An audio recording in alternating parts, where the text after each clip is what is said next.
ओम परमात्मने नमः। आनंद शर्मा संस्कृति समन्वय शोध संस्थान के अध्यक्ष धर्मेंद्र शर्मा ने जिज्ञासा रखी कि क्या संस्कृति और सभ्यता का समन्वय उचित और अनुकूल रहता है? क्या समन्वय की आवश्यकता रहती है? वर्तमान मानव समाज के अनेक लोगों की ये जिज्ञासा हो सकती है। वास्तव में मानव जीवन अनंत काल से चलता आ रहा है। संसार में लोग अपनी इंद्रियों, शरीर के साथ अपने अंतःकरण के संयोग से धर्म कर्म की संलग्नता में संस्कृति और सभ्यता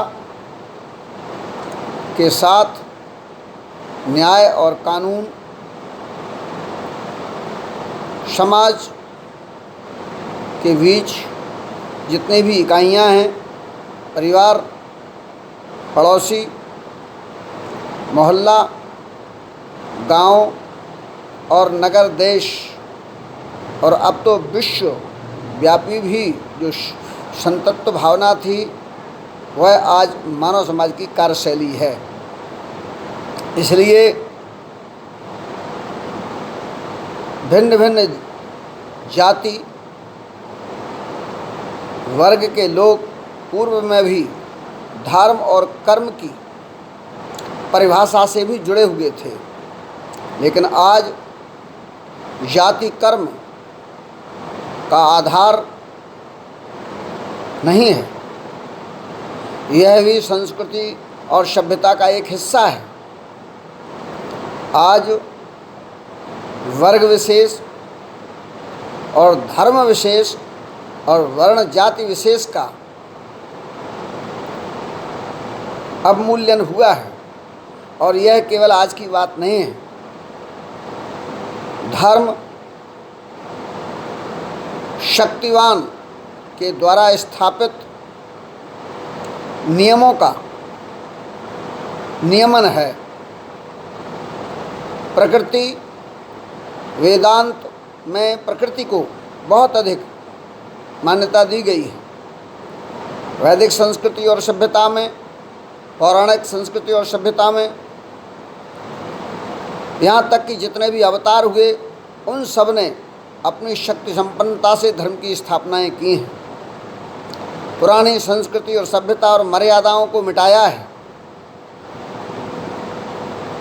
चाहे वह भगवान के जितने भी स्वरूप हुए हैं, उन सब ने भी अपनी शक्ति का अगर परात्पर परमात्मा ने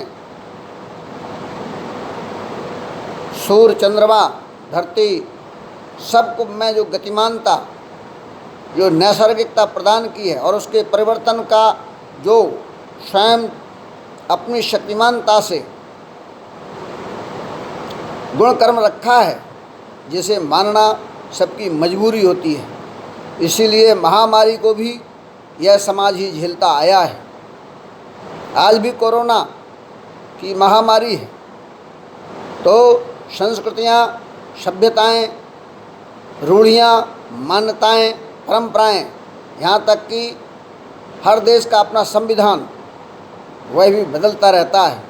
इसलिए संस्कृति और सभ्यता में समन्वय, धार्मिक मूल्यों का समन्वय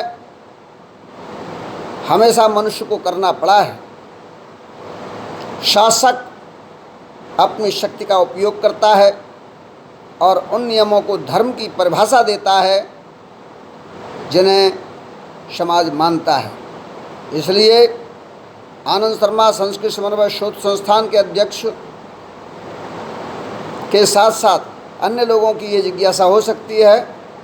इसलिए वर्तमान समय में आज भी नाम, रूप, गुण, कर्म और स्वभाव की सारी अवस्थाएं आज वर्तमान के अनुसार चल रही हैं, और जो युगानुकूल नहीं चलते, जो परिवर्तन की दिशा से नहीं चलते, तो इतिहास कहता है कि जो अवतार जिनकी मान्यता बहुत अधिक है, चाहे वो भगवान श्री कृष्ण का अवतार हो, चाहे भगवान श्री परशुराम जी का, चाहे भगवान श्री राम का, और भी तमाम, उन्होंने जो परिवर्तन करके हमें अतीत से निकालकर वर्तमान में भविष्य के लिए अग्रसर किया है। हमें उसी प्रकार से आज के युग के साथ बढ़ना चाहिए। साधुवाद।